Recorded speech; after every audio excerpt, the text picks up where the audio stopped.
Hey everybody, Chuck Barone here. It is Wednesday, August the 9th, 2023. A lot to talk about today. Wow, what a crazy day on Wall Street again. But before we get rolling, let me welcome everybody to the show. Thank you guys for your support. You guys showing up every day. You know, you guys keeping the faith. It keeps us going here. I can't tell you how much, especially me personally, I appreciate everybody's support. It means the world to me, guys. All right, so let's talk about these wacky markets today. We all know that on tomorrow, we're going to get the CPI number, which everybody's waiting for. We're going to get PPI on Friday and a whole bunch of data in between those. So it's going to be a very, very big next couple of days for Wall Street. The market today, you have all this negative news coming from Moody's, downgrading banks, that spooks the market, this inflation number, the Fed, all this weighing on the market today. So the market just gives up today, dropping across the board. The Dow down 191 points, 35,123. The S&P down 31 points, the broader market, 4,467 on the S&P. The NASDAQ down 162 points, 13,722. So just another blah day on stocks on Wall Street. Not a happy day with the numbers. What are you going to do though, guys? I mean, we'll see what happens tomorrow. All of this could turn right around with a good CPI number tomorrow, and we're off to the races. Bond market today, just a weird day. Just a weird day, guys. The market just kind of trying to figure it out. We got a big treasury auctions going today, tomorrow, billions and billions of dollars rattling these markets around. The 10-year today drops just 1 basis point, down a basis point, sitting at 4.01%. The 2-year up 4 basis points today, is sitting at 4.80. So the spreads, now it's spreading out again. The inversion, 79 basis points, still much narrower than it was at around 115 at one point, I think. But nonetheless, still there, the inversion, signaling recession coming. The market now starting to believe that is not going to happen. We're going to watch it for you guys. We'll be reporting. Dollar today down very small, 102.48 on the index, still the king of the hill. Metals today, of course, with the strong dollar, putting precious metals under pressure. Gold dropping another $10.90 today, sitting at $1,915.10. Silver dropping just 10 cents today, $22.75 for an ounce of silver. These are still pretty strong numbers, just seem to be moving in the wrong direction. We'll see what happens when this dollar comes back down to earth, which it will. Okay, oil today, still climbing. Looks like it's broken out of that trough for good now. Up another $1.37 today, $84.30 for for a barrel of West Texas Intermediate. So now we're going to be revising our numbers. We're going to watch this very closely now to see where oil trades. OPEC coming out today. Saudi supporting a continuation in the cuts. I don't know, guys. I mean, how long can Saudi do it? They cut in addition to the OPEC cuts. Saudi cut an additional 1 million barrels a day production. At today's prices, that's $84 million a day the Saudis are losing out. How long can anybody do that? And Bitcoin today, to finish up the market wrap, down 477 today, sitting at 29,379. Still a good, strong number for Bitcoin, holding its own, man. All right, so let's talk about news you guys need today. A lot of little bits and pieces to talk about before we get the big number tomorrow. So even though I mentioned yesterday during our report that credit card use had declined in the last quarter, it didn't zero out, or actually, people were paying off more than they were charging. They just weren't charging as much as they had been, right? So with credit card use, even though declining, it was still enough credit card use to have consumers pass $1 trillion in credit card debt.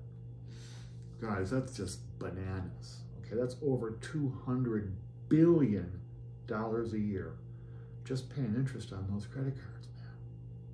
Now, think about what that 200 billion could do buying goods and services, maybe at your business, instead of paying interest on debt for people that want to buy today, even though they can't afford it.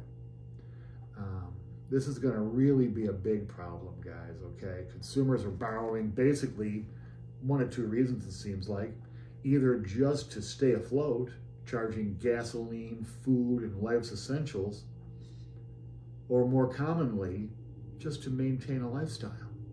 So instead of paying cash for restaurants and bar tabs, people charging it. Instead of paying cash for that new pair of shoes, people charging it. Credit card debt flying. Bro, this is just silliness. $1 trillion. Now, if rates stay elevated, for as long as I believe that they're going to stay elevated, this is a big problem, guys. This is going to slow the economy down. It's a big pain for consumers to pay. You know how long it's going to take consumers to pay $1 trillion in credit card debt? Probably likely never going to get paid. I don't know whose idea this was, that this was a good idea to have consumers have access to that much spending power on credit. Generation X leads the way with credit cards. Now, these are people ages 43 to 58. That age group averages $8,266 in credit card debt. Guys, this is unsustainable. People, you can't borrow to live. It doesn't work. Just like the government's trying to do to borrow to function, it's not going to, I mean, it can work for a little while, but sooner or later that credit's going to run out. Now, what's interesting is today, just today, the Federal Reserve, or not the, well, I guess the Federal Reserve, the Treasury, auctioning off $38 billion in 10-year notes. Now, they were lucky because they got to auction that $38 billion off at 3.999999, just under 4%. $38 billion just today. Tomorrow, another $23 billion lined up for 30-year notes. At least they're smart enough now to start going longer. But of course, with the yield curve inverted, I mean, you can't make this stuff up, man. These knuckleheads just can't seem to figure it out. So the Treasury borrowing money like crazy. We knew there was going to be bazillions of dollars in borrowing, basically needing to borrow between the time they fixed the debt ceiling impasse and the end of the third quarter, would need to borrow $1 trillion. $1 trillion. So yay, government, keep on going. Okay, so just some quickies here, some stuff you guys need to know before we wrap up for the day. The Atlanta Fed GDP Now tracker. Okay, this is the Federal Government Reserve's, way of showing what they think GDP growth is, showing 4.1% growth in the third quarter so far. Wow, that's boom time numbers for the United States. We had 2% in the first, 2.4% in the second. If we get anywhere near 4% growth in the third quarter, well, all bets are off as far as interest rates, because the idea of a recession certainly would be looking much less likely, right? Short sellers in this market, everybody was betting against this market. Short sellers leading the way, right? Forced to cover their positions, just taking in massive, enormous losses. Basically, short sellers buying to cover their positions, helping drive the market even higher. Short sellers losing $53 billion in July alone. Tough market for these hedge fund guys right now. WeWork, which was once a darling of the NASDAQ, company who was once valued at $40 billion, looks like it's on its way to bankruptcy. Just about done now. And this one was really interesting. U.S. oil production. Now, most people are believing that oil production in the United States is down. There's the government, the administration, totally against oil and gas production. Well, this was really what shocked me then, because I kind of was in that same frame of mind, like, okay, we're not producing enough, we have to, But what's happened is U.S. oil production breaking all-time records. Sitting right now, today, 12.8 million barrels a day. Wow. We're number 1 in the world in oil production right now. Saudi, number 2, produces 10 million barrels a day. Now, I'm sure they could produce more if they wanted to, and we're probably peaking out, right? But nonetheless, so much for the idea that the U.S. is not producing oil.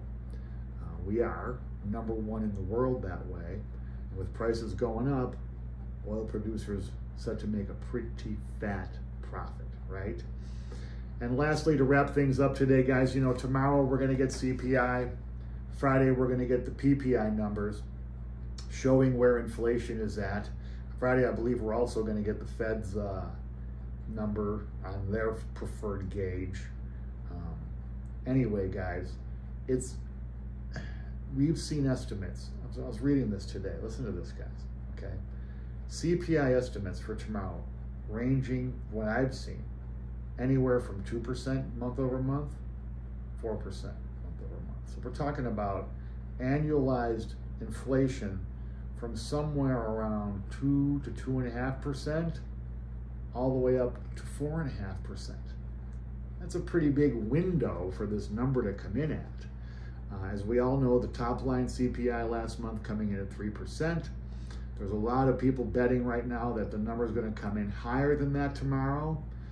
If it does, we'll see what the Fed's reaction is going to be. We know they have this open market committee meeting coming up next month, September 20, I believe is the day. And we'll see where this leads the Fed. Big, big, big day tomorrow. Of course, we're going to be here to bring you guys the news you need. And then we'll get the PPI numbers on Friday, which is an indicator of where inflation is going to be going in the months ahead, as most producers pass those extra costs on to consumers. So it kind of gives you a real-time reading of where rates, or where inflation rates at least, are going to be going forward. Anyway, guys, a very interesting day here at the shop. I'll be doing this video solo. I'm going to try to edit it and get it all done by myself here. Hopefully I'll be able to do that without too much of a gigantic pain and not too many swear words. As always, though, we appreciate your support. If you like what you're hearing, please hit the like button. It changes the algorithms around and gets our videos out in front of more people for more views for us. We would appreciate that. I will be on today answering questions, hitting you guys up in comments. If you guys have anything, please, don't be afraid to ask in the comment section. We'll be back tomorrow with the all-important CPI number and the market reaction to it. Until then, guys, y'all take care.